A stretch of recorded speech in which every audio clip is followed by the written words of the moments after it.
Alors, quand les moutons en Côte d'Ivoire veulent s'attaquer à Keïta, alors que leur président suit à la lettre Keïta, il est collé à moi, on dirait quelqu'un qui cherche femme.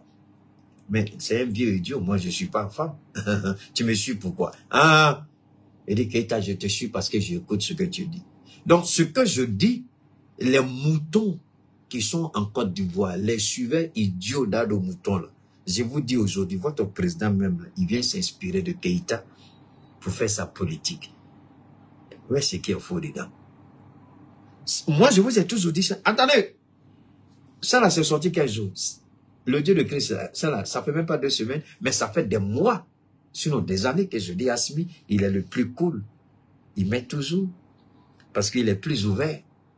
Vous faites le jeu de ceux qui s'attaquent au Mali.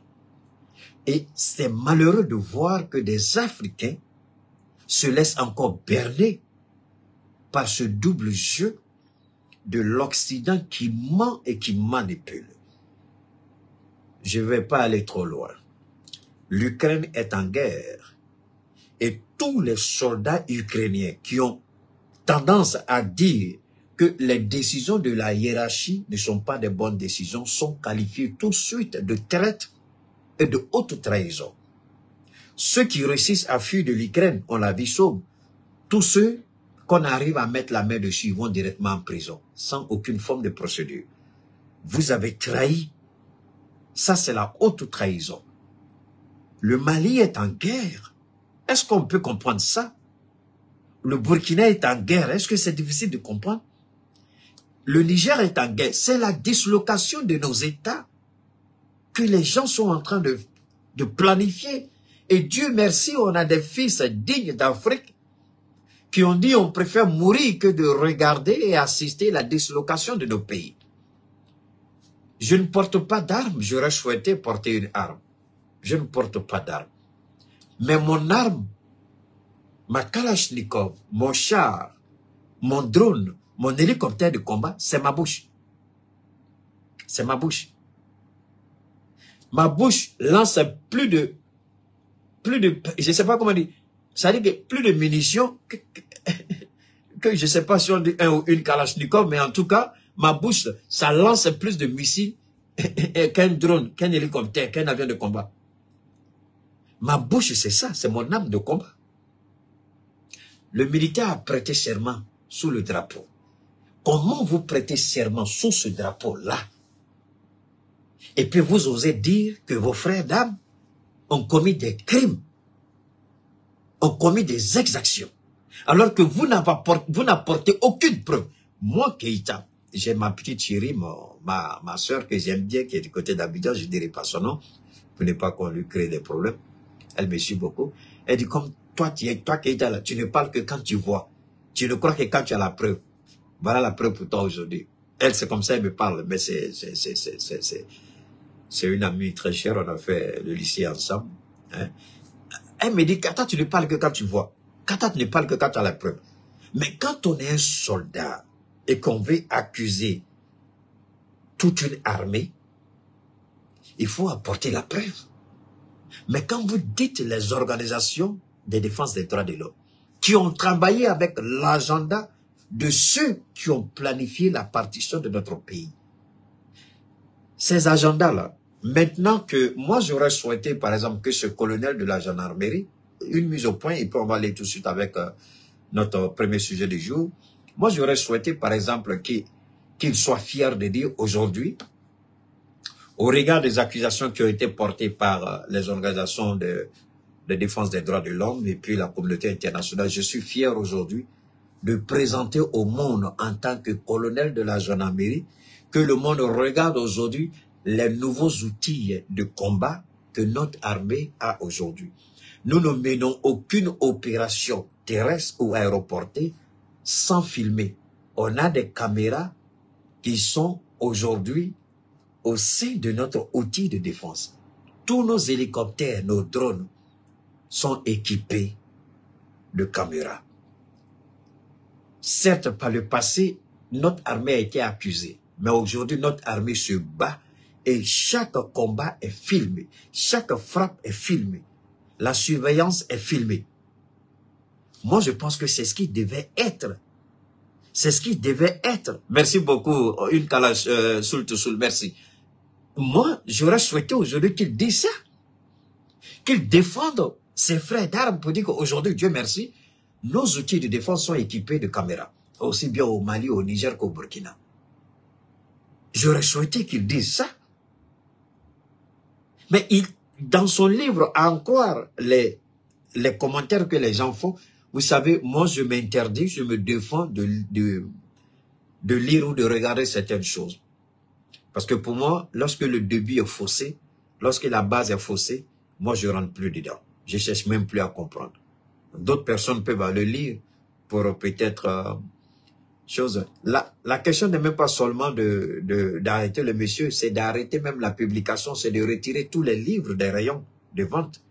Il faut, ceux qui ont déjà acheté, c'est fini. Mais il faut, actuellement, là, il faut tout retirer. Il faut retirer les livres parce que si ça ne rétablit pas, nous on se bat pour rétablir la vérité. Et Dieu se le sait. Je ne peux pas utiliser le nom d'Allah et puis soutenir le mensonge. Je préfère ne jamais soutenir la transition malienne si je sais qu'ils sont dans le mensonge. Je préfère ne jamais les soutenir, me concentrer à autre chose que de les soutenir dans le mensonge et aller périr dans le feu de mer. Donc si je les soutiens, c'est parce que j'ai la ferme conviction qu'ils sont dans la vérité. J'ai la ferme conviction qu'ils disent vrai.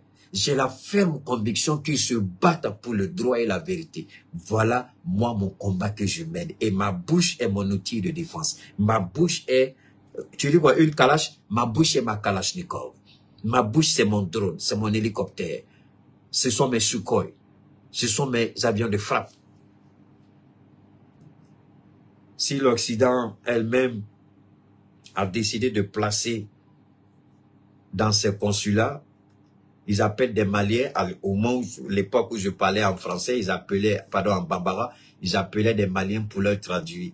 C'est pas seulement la France, attention, même les États-Unis, l'Angleterre, l'Allemagne, il y a au moins 5 à 6 consulats que je connais, dont on m'a parlé. Et quand je parle en bambara, ils appellent des gens pour traduire ce que je dis. Je ne connais pas pour les autres, je ne peux pas parler au nom de quelqu'un, je ne parle que pour moi. Il y a la France, il y a les États-Unis, il y a l'Angleterre, il y a l'Allemagne, et puis il y a un autre pays encore, je crois qu'ils sont 5. La Russie, ils sont 5. Ils prennent le temps, ils disent, on veut ce qu'ils disent. Bon, maintenant que je parle en français, ils n'ont plus besoin d'appeler quelqu'un. Ils continuent d'écouter ce que je dis. Alors, si je suis dans le mensonge là, Dieu sait, le mensonge là ça va durer pendant combien de temps, les gars? Mais on ne peut pas prétendre aimer son pays, faire l'armée, aller vers...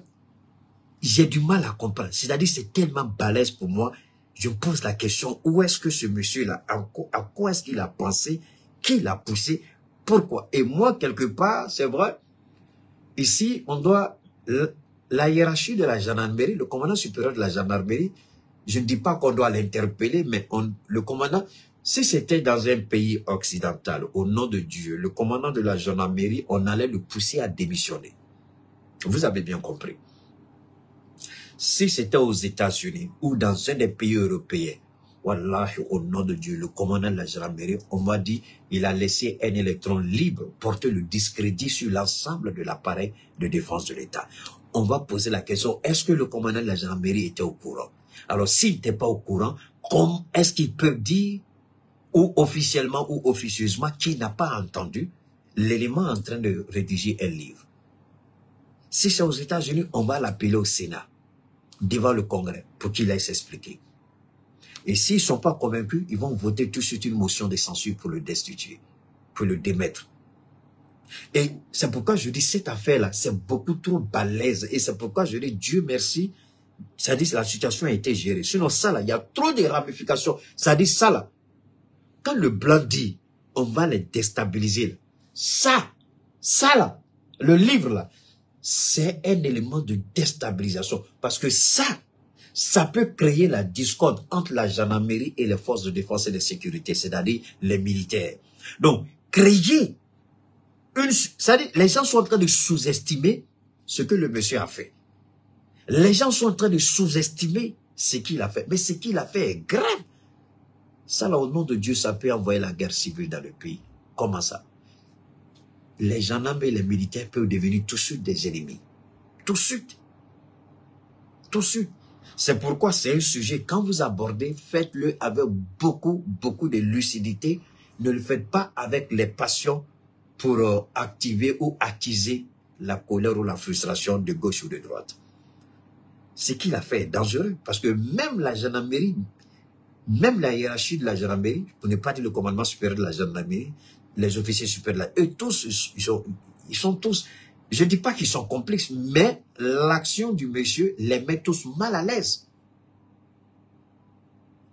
L'action, c'est-à-dire ce livre-là, met toute la gendarmerie mal à l'aise. Je ne dis pas que toute la gendarmerie est d'accord avec Assimi Goïta. Aussi bien que toute l'armée n'est pas d'accord avec lui, aussi bien que toute la population civile n'est pas d'accord avec lui. Ça, c'est une certitude. Et lui-même, il sait ça. Dieu même qui nous a créés. Vous ne savez pas qu'il y a des gens qui ne sont pas d'accord avec Dieu. Il y a des gens même qui nous disent que tout ça, c'est l'affaire de Dieu, tout ça, c'est des conneries. Il y a des Africains qui le disent. Il y a des athées. Donc, nous, moi, je ne cherche pas à ce que tout le monde soit forcément d'accord avec Assimi. Mais je dis que quand on est dans le circuit, quand on est dans le système, si on veut la vérité, moi, ce que j'ai dit hier, je le répète, il aurait la première démarche, il va vers le commandement supérieur de la gendarmerie. Je veux écrire un livre pour éclairer, pour informer sur notre lutte contre le terrorisme. Soit le commandant supérieur de la gendarmerie lui dit, tu attends, je vais informer le ministre de la Défense et le chef d'état-major des forces armées. Quand ils vont donner leur OK, tu vas aller vers eux, poser toutes les questions que tu veux, aux structures adéquates, avoir toutes les informations, et puis ensuite, tu écris. Et même quand il finit d'écrire le livre, on regarde la première version du livre, s'il y a des amendements à faire, s'il y a des changements. Donc, au niveau du commandement supérieur de la gendarmerie, on lit la première version du livre. Et comme il allait vers... n'importe quel journaliste va vous dire ça. Quand vous allez faire une enquête, on vous donne des informations. Quand vous finissez d'écrire votre livre, avant que le livre ne soit publié, d'abord, vous envoyez un exemplaire, vous envoyez une partie, vous envoyez, c'est-à-dire le livre, la première version, vous envoyez vers ceux que vous avez contactés, ceux vers qui vous êtes allé poser des questions. Et puis ils vont regarder, ils vont dire oui, c'est bon. En ce moment-là, vous passez à la publication et puis vous allez faire vendre votre livre. Mais aucune de ces procédures. C'est pourquoi moi je demande au gouvernement de retirer tous les livres des rayons, que tous les livres soient retirés. Parce que la gendarmerie elle-même a été mise mal à l'aise face à ça. Le ministre d'État a été mis mal à l'aise face à ça. La hiérarchie militaire est restée incompréhensible. Si vous décortiquez beaucoup trop loin et tel que je connais mes forces et mes compétences, comme j'aime le dire, je suis doué dans mon domaine et je maîtrise mon domaine. Si tu veux trop développer ça, ce n'est pas bon. Donc, je préfère souvent, on dit, ce n'est pas tout qu'on vient déballer sur le marché. Donc, je préfère me taire comme ça et puis ne pas trop déballer puisque c'est un sujet qui est sensible. Il s'agit quand même d'une situation un peu embarrassante, aussi bien pour le commandement supérieur de la gendarmerie que l'état-major des forces armées du Mali. À tous les niveaux, c'est embarrassant. Et même le président Assimi Goïta lui-même, il est surpris, il est perplexe, il n'arrive pas à comprendre pourquoi un frère d'armes peut faire ça à ses autres frères d'armes. Aux États-Unis, on a vu, quelqu'un m'a dit hier, pendant notre direct, l'ancien ambassadeur de la France, il a dit qu'il va écrire un livre. Avant d'écrire son livre, il a saisi le ministère des Affaires étrangères, je crois le Quai d'Orsay, pour dire qu'il veut écrire un livre. On lui a dit d'accord. Quand il a fini d'écrire le livre, la version qu'il a présentée, c'est pas la même version qui a été publiée.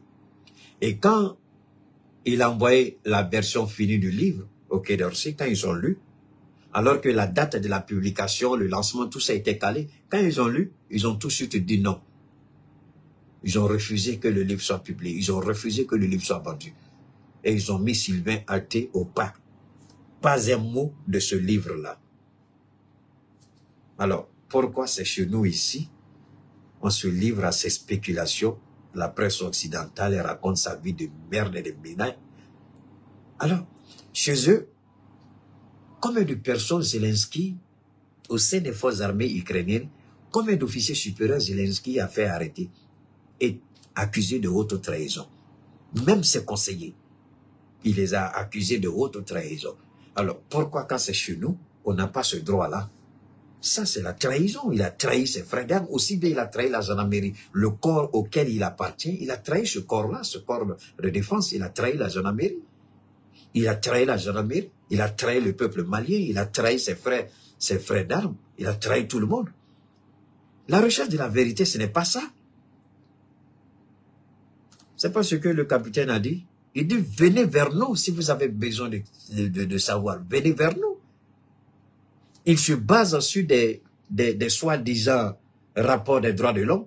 Mais pourquoi tu ne vas pas vers les acteurs eux-mêmes? Est-ce que ça, il a fait de dire, j'ai payé visa? Il n'y a pas fait de visa dedans. Il n'y a pas fait d'argent dedans. Il n'y a pas fait de dire, je n'ai pas de passeport. Il n'y a pas fait de dire, je n'ai pas l'argent pour prendre mon carburant. Mais le commandement supérieur de la gendarmerie et puis l'état-major, il y a combien de kilomètres? Pour aller, il y a combien de kilomètres? Pourquoi ne pas aller? Ou bien il y a autre intention derrière, nous ne le savons pas, parce que il y a des gens visiblement qui sont très gênés de cette affaire-là. Alors, j'espère tout simplement que, parce que pour moi, si la procédure n'a pas été respectée, il y a problème. C'est qu'il y a d'autres intentions. C'est pas bon. C'était juste la petite information supplémentaire. Personne n'a dit qu'on ne doit pas dire la vérité. Mais on dit, disons la vérité dans l'ordre. Disons la vérité selon le processus. Ce n'est pas un civil. Même si c'était un civil, est-ce que le civil, il est interdit qu'un civil aille voir les forces de défense pour poser des questions? Pas du tout. Même quand on est civil, quand on recherche la vérité, on va à la source. On dit, si la montagne ne vient pas à Mahomet, Mahomet va à la montagne. Allez à la vérité, allez à la source, chercher à savoir ce qu'il y a. C'est tout. On va écouter. On commence notre direct maintenant. Alassane Ouattara veut flatter le colonel Assimi Goïta pour mieux l'étouffer. Dans un élan soudain de gentillesse qu'il adopte pour donner l'impression de vouloir faire la paix avec tout le monde, Alassane Ouattara a entrepris des manœuvres pour se rapprocher de quelques leaders de l'AES, en l'occurrence Assimi Goïta. Ces dernières semaines, les tentatives de rapprochement se sont multipliées. Le despote ivoirien, dans une randonnée idyllique, solitaire et unilatérale, ne manque pas de flatter le colonel Goïta en usant de subterfuges et de flatteries. Pourtant, il est de notoriété historique que tout bon flatteur vit aux dépens de celui qui l'écoute. En la matière, Alassane Ouattara, dit le chameau, est un contorsionniste et un prestidigitateur hors pair.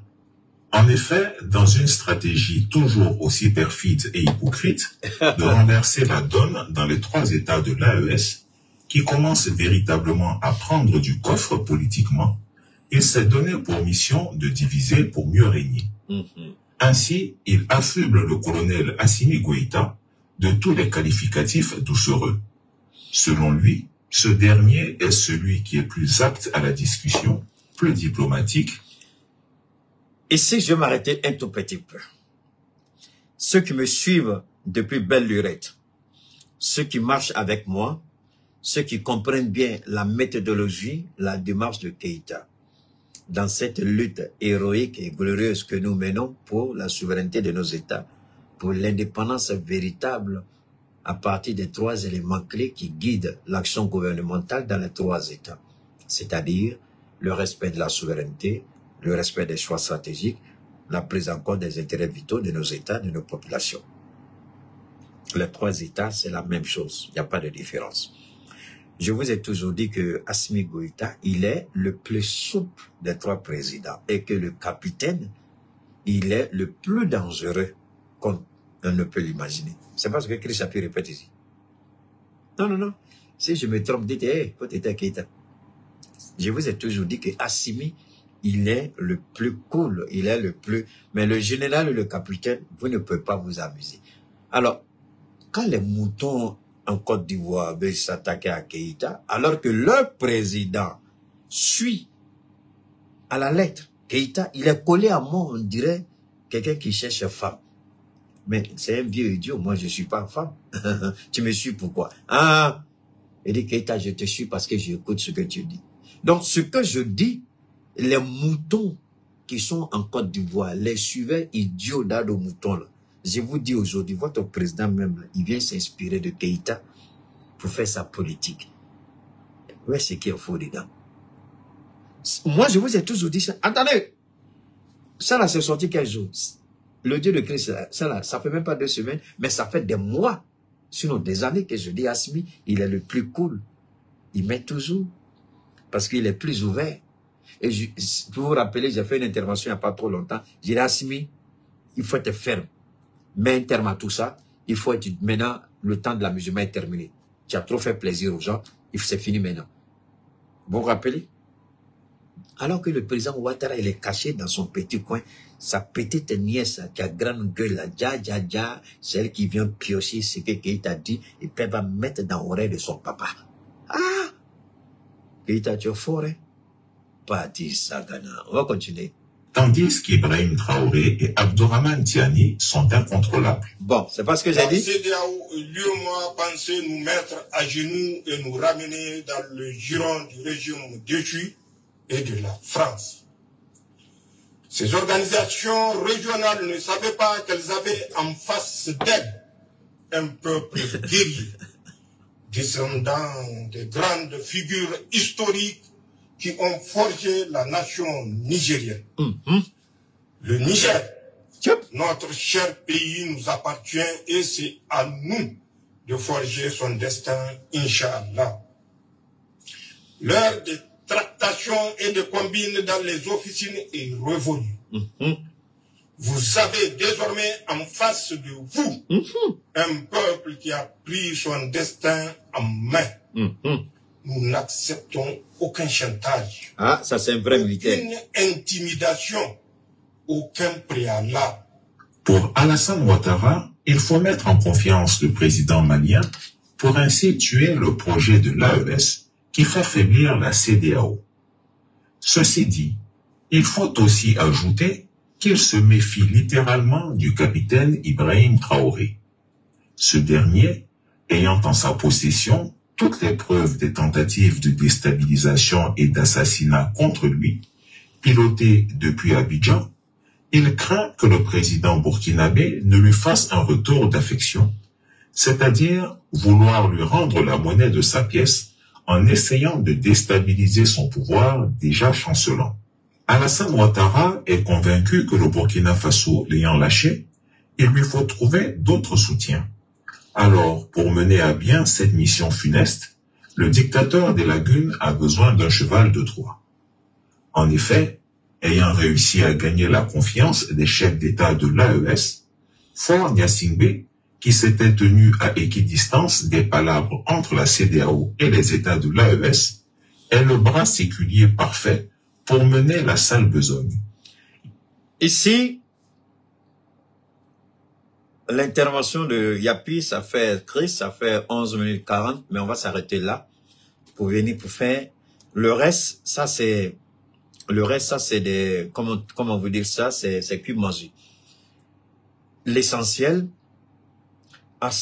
Alassane veut faire tout pour avoir Assimi Goïta comme allié et en même temps manipuler le président et faire croire que l'AES est une erreur ou affaiblir l'AES en disant d'accord, vous pouvez faire votre organisation, mais il n'y a pas vraiment le feu à la maison, on a commis des erreurs, on a tiré les leçons des erreurs qu'on a commises, vous pouvez créer votre AES, mais vous ne devez pas sortir de la CEDEAO, rester à l'intérieur de la CEDEAO, ensemble on va trouver des solutions, blablabla, bla, bla, bla, les mécanismes de financement, blablabla, bla, bla, bla, tout ce que vous connaissez.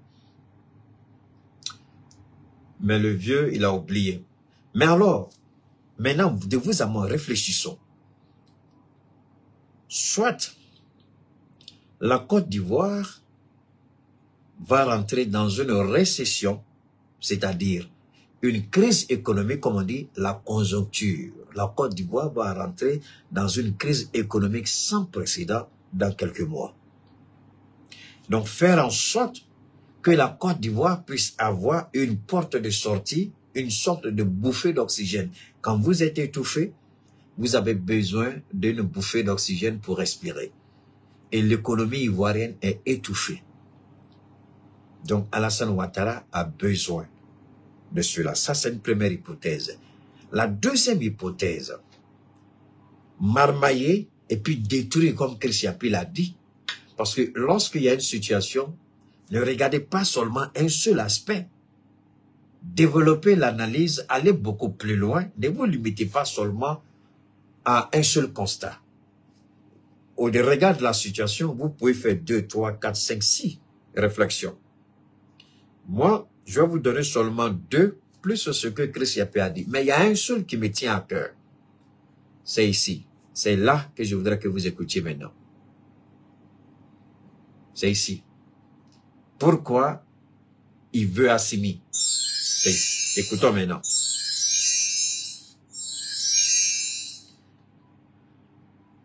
Voici le futur président de la République de la Côte d'Ivoire. Ivoirien, hop, ça, papa. Ah, l'incontournable Cheikh Oumar Keïta. Comment je vais vous amener à faire la connexion entre les tentatives de rapprochement du président Ouattara et Assimi Goïta? L'objectif n'est pas forcément, comme Chris l'a dit, amadouer Assimi et puis l'étouffer. Chris Yapi, je crois que tu peux faire mieux que ça. Tu connais mieux que ça. Tu sais que ça n'arrivera pas. Mais là où toi, Chris Yapi, tu n'as pas vu et que beaucoup, je pourrais même dire personne jusqu'à présent n'a pas fait de connexion entre les deux enquêtes de Chris Yapi, l'incontournable est là. Je suis sûr que Ouattara va s'énerver. Sa petite nièce, la femme de Madame Bruno Nabani, elle va dire, ah, Keïta là, il ne peut pas voir les choses passer. Hein? On croyait qu'il n'y allait pas avoir de connexion entre les deux enquêtes de ce faux Chris Yapi là. Merci d'avoir regardé la vidéo. Avant de nous quitter, n'hésitez pas à partager vos avis dans les commentaires. À bientôt pour de nouvelles vidéos.